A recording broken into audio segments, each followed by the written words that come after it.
Hello বন্ধুরা, সবাই কেমন আছো? আশা করি ভালো আছো। আর আমি ভালো নেই, কারণ আজ 5ই জুন বিশ্ব পরিবেশ দিবসের দিন। এরকম একটা ঘটনা ঘটবে মানে ভাবতেও পারছি না। মানে আমরা আজকে যে আমাদের কি অবস্থা হতো।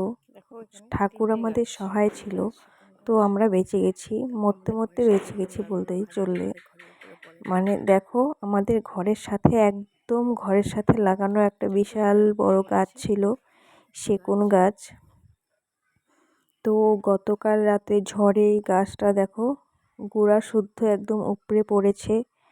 ঠাকুর সহায় ছিল দেখে ঘরে পড়েনি। চারিপাশে মানে 3 ধারেই ঘর ছিল।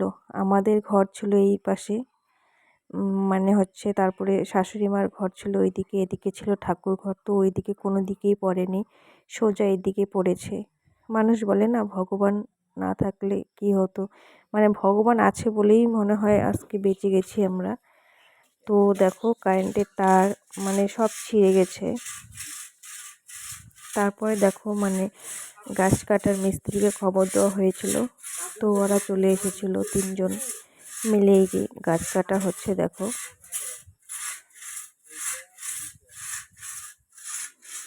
আর এদিকে ধান শুকাচ্ছিল, আমাদের কয়েকদিন থেকেই বৃষ্টির জন্য ধান শুকাতে পারছিল না।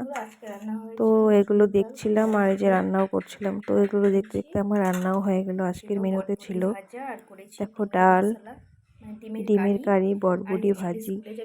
আর ছেলে স্কুলে যাবে, তো ওর জন্য পাস্তা বানিয়েছিলাম। বলছিল যে মা আজকে পাস্তা নিয়ে যাবো, তো পাস্তা বানিয়েছিলাম। এই হচ্ছে ডিমের কারি, বরবটি ভাজা, আর ছিল ডাল।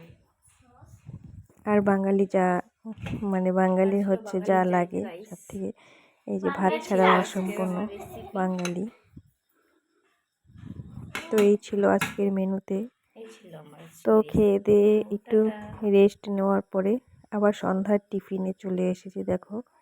তো আজকে সন্ধ্যায় মানে পাস্তা বানিয়েছিলাম। ওই সকালেই সিদ্ধ করে রেখেছিলাম বেশি করে, তো সকালে অল্প ভেজেছিলাম, তো রাত্রেবেলা আবার যেগুলো দেখো রাত্রেবেলা বানাচ্ছি। তো এগুলো সব রেডি করে নিয়েছি। রেডি করে আজকে চিকেন ছিল না, তো ডিম দিয়েই পাস্তাটা বানিয়েছিলাম। যে ডিম ভুজিয়া করে রেখেছি, তো ওই যে পাস্তা রেডি হয়ে গেছে, খাওয়ার জন্য একদম রেডি। যে দিয়ে দিয়েছি।